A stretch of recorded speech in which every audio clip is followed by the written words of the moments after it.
في وسط سوق الموبايلات اللي كله تنافس، كل يوم بنشوف أجهزة جديدة بمواصفات عالية، بس قليل جدا لما تلاقي جهاز مش بس قوي وأداؤه عالي، لكن كمان متين يتحمل أي ظروف قاسية. النهاردة هنتكلم عن وحش جديد بيجمع بين القوة والابتكار. ده مش أي موبايل، ده أوكيتال WP200 برو. أول حاجة بتشدك في الموبايل ده هي تصميمه.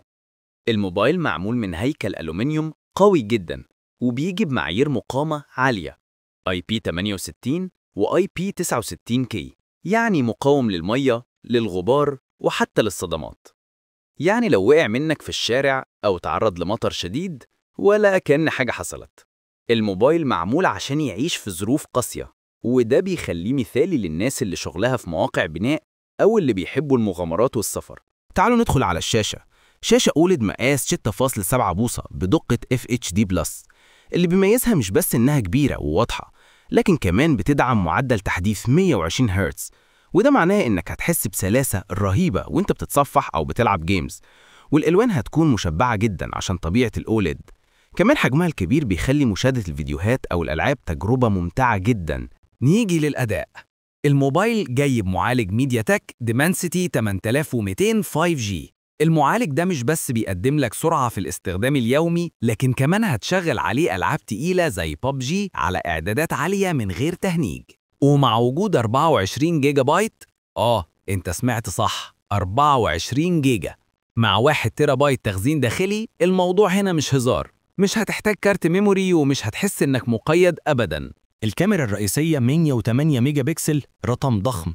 الصور اللي بتطلعها غنية بالتفاصيل حتى لو عملت زوم، يعني مناسبة للتصوير في السفر، الطبيعة، أو حتى شغل محتوى على السوشيال ميديا.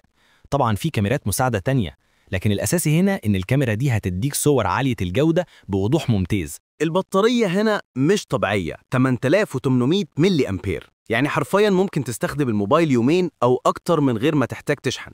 وده مناسب جداً للناس اللي بتسافر أو شغلهم في أماكن ما فيهاش شحن دايم. وكمان بيجي مع شحن سريع 45 واط، يعني تقدر تدي الموبايل طاقة تكفي يوم كامل في وقت قصير. الميزة الفريدة في الموبايل ده الوحدة القابلة للفصل. الجزء ده ممكن تستخدمه كسماعة بلوتوث أحادية، وده عملي جداً لو بتتكلم في مكالمات كتير. الأجمل بقى إنك تقدر تركب الوحدة دي في سوار المعصم المرفق، وتتحول لساعة ذكية صغيرة تتابع منها إشعاراتك وتستخدمها في حاجات أساسية من غير ما تخرج الموبايل. ناس هتشوفها فكرة عبقرية ومفيدة، وناس تانية ممكن تقول عليها مجرد جيميك أو خدعة تسويقية، لكن في النهاية هي ميزة مش موجودة عند أي منافس. خلينا نلخص أهم المميزات.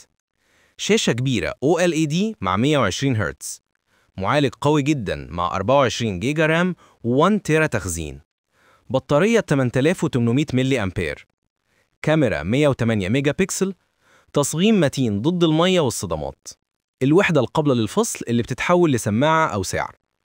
العيوب بقى، السعر المتوقع عالي شوية، والوحدة القابلة للفصل مش كل الناس هتشوفها مفيدة. في النهاية أوكيتال YP200 برو مش موبايل لكل الناس، ده موبايل للناس اللي عايزة قوة، متانة، بطارية جبارة، ومميزات مبتكرة. لو أنت شخص عايز جهاز يتحمل أي ظروف ومعاه أحدث تكنولوجيا، الموبايل ده هيكون اختيار ممتاز. لكن لو أنت استخدامك عادي ومش محتاج متانة زي ده أو بطارية بالحجم ده، ممكن تحس إنك بتدفع زيادة في مواصفات مش هتستفيد بيها. إيه رأيكم؟ شايفين الوحدة القابلة للفصل إضافة عبقرية ولا حركة تسويقية؟ اكتبولي في الكومنتات. ما تنساش تدعم الفيديو بلايك واشتراك في القناة وتفعل الجرس عشان يوصلك كل جديد. دمتم في أمان الله.